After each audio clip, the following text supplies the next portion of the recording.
کیا ان لوگوں کو احتیاط نہیں کرنی چاہیے؟ ان کو نہیں خیال کرنا چاہیے؟ ان کو سوچنا نہیں چاہیے کسی سے بات کرنے سے پہلے؟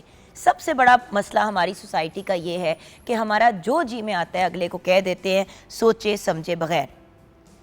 الفاظ صرف نہیں بائی دا وے، آواز بھی، جذبات بھی، سوچ بھی، جو کچھ ہے، یہ ساری چیزیں ہماری شخصیت کو ڈیفائن کرتی ہیں۔ اگر بندہ غلط سینٹنس کا یوز کرے تو اس کی وائب کیسے اچھی ہو سکتی ہے؟ اگر کوئی انسان ہر وقت دوسروں کو برا فیل کراتا ہے، غلط الفاظ کا چناؤ کرتا ہے، صرف سامنے والے کو ہرٹ کرتا ہے، تو ایسے بندے کے ساتھ کیوں کوئی وقت گزارنا چاہے گا؟ مثلا اگر آپ کسی چیز کو کرٹیسائز کرنا چاہتے ہیں تو بہت ضروری ہے کہ آپ کا انداز تھوڑا نرم ہو، کہ اگلا بندہ آپ کی بات بھی سننے کی کوشش کرے۔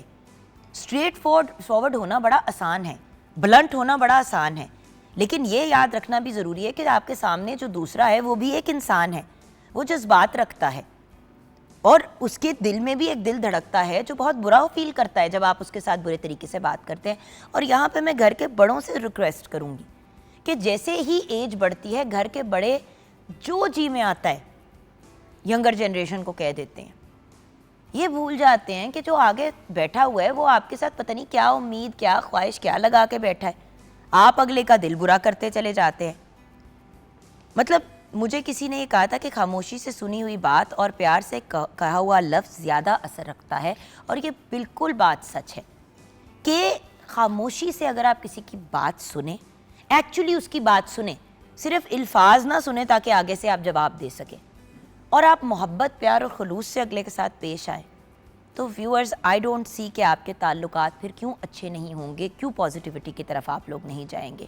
وہ کہتے ہیں نا، پہلے تولو پھر بولو، تاکہ کسی کی دل آزاری نہ ہو۔ اور بات کرنے کا آپ کا مقصد کیا ہے؟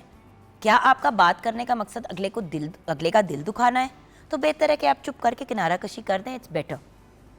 لیکن اگر آپ اگلے کے سے ایسے بات کرنا چاہتے ہیں کہ اس کے دل میں بھی بات اترے، تو ویورز پھر الفاظ کا چناؤ بہت ضروری ہے۔ آپ کا لہجہ کس قسم کا ہے، آپ کی آواز کی ٹون کیا ہے؟ سمپل سی بات ہے ویورز، اگر سامنے والا ناراض ہے، غصے میں ہے، اونچی آواز میں بات کر رہا ہے، اگر آپ نرم لہجے میں بات کریں گے، اگلا تھوڑا دھیما ہونا شروع ہو جائے گا۔ لیکن اگر آپ کی لینگویج اور آپ کی آواز بھی تلخ ہوگی اور آپ لاؤڈ ہوں گے تو پھر لڑائی ہو جائے گی۔ دیکھیں، اوبویسلی جس انسان کو آرام سے بات کرنی پڑ رہی ہوتی ہے اس کے اوپر زیادہ مشکل وقت گزر رہا ہوتا ہے، کیونکہ اس کو اپنے آپ کو کنٹرول کرنا ہوتا ہے۔ غصے والا بندہ تو اپنی ہر بات کہہ رہا ہوتا ہے، لیکن جب دونوں اسی لہجے میں بات کریں گے تو بات بڑھ جاتی ہے، اور بات بڑھنے سے پہلے چیزوں کو روک لینا چاہیے۔ ہر شخص کو اپنے الفاظ کو سوچ سمجھ کے استعمال کرنا چاہے تاکہ ہر بات اچھی لگے اور ہر بات کا اچھا رزلٹ ہو۔ بچوں سے بھی دیکھیں، جب ہم چیخ کے یا ڈانٹ کے بات کرتے ہیں تو وہ ڈر جاتے ہیں، سہم جاتے ہیں، لیکن باز نہیں آتے۔ لیکن جب بچے کو بیٹھ کے پیار سے سمجھایا جاتا ہے، اور اگر بچے کی ایج اتنی ہو کہ وہ سمجھ سکتا ہو بات کو، تو وہ سمجھ بھی جاتا ہے، اور ایٹ لیسٹ بات دل میں تو اتر جاتی ہے، دماغ میں تو چلی جاتی ہے، نہ کہ ایک کان سے سنی دوسرے سے نکالی کہ بھئی ابھی ماں چیخ رہی ہے، چیخنے دو، مغرو لاؤ اس بات کو۔ اور اسپیشلی جب بچے بڑے ہو جاتے ہیں، ٹینز میں آ جاتے ہیں، تب تو بہت خیال سے بچوں سے بات کرنی چاہیے ویورز۔ میں یہ غلطی کر چکی ہوں، میں حمزہ سے اسی لہجے میں بات کرتی تھی ڈانٹ کے جس طرح وہ چھوٹا تھا۔ اب ظاہری جب وہ ٹینز میں آیا، 14-15 سال کا آیا، گستاخی اس نے کبھی نہیں کی، لیکن ہر بار بعد میں مجھے آ کے کہتا تھا ماما آرام سے مجھے یہی بات سمجھا دیتی تو کم از کم اتنا مسئلہ بڑھتا نا۔ بات صحیح کہہ رہے وہ۔ دیکھیں، ہمیں بھی بڑے ہونے کا مظاہرہ کرنا ہے۔ گھر کے بڑے جب اپنی بہوؤں کو تانے مار رہے ہوتے ہیں، یا میں نے بڑے لوگوں کو ایسی باتیں کہتے ہوئے سنا ہے کہ آئے ہائے اس منحوس کے جس دن سے ہمارے گھر میں قدم پڑے ہیں تب سے ہمارا گھر کے حالات خراب ہو گئے۔ یہ میں نے اتنی دفعہ الفاظ لوگوں کے منہ سے سنے۔ او بھائی، اگر آپ کا بیٹا پہلے ہی کماؤ نہیں تھا اور ویلا تھا تو شادی ہونے کے بعد کیا اس نے ایک دم سے اس کا ویلا پن ختم ہو جانا تھا؟ آپ کو بہانہ مل گیا اپنے اوپر ذمہ داری نہیں نہ لینے کا، اور اس آئی ہوئی بچی کل کی یا 6 مہینے یا سال آئی ہوئی بچی کو تانے مار مار کے اپنے دل کو آپ سکون دیتے ہیں۔ کیوں بھئی؟ جو بات آپ کو چبھتی ہے وہ آپ دوسرے کو نہ کہیں۔ کسی کو بھی کوئی بات کہنے سے پہلے سوچیں کہ اگر یہی بات مجھے کہی جاتی میں کیسا محسوس کرتی۔ ایک لمحے کے لیے آنکھیں بند کریں اور سوچیں۔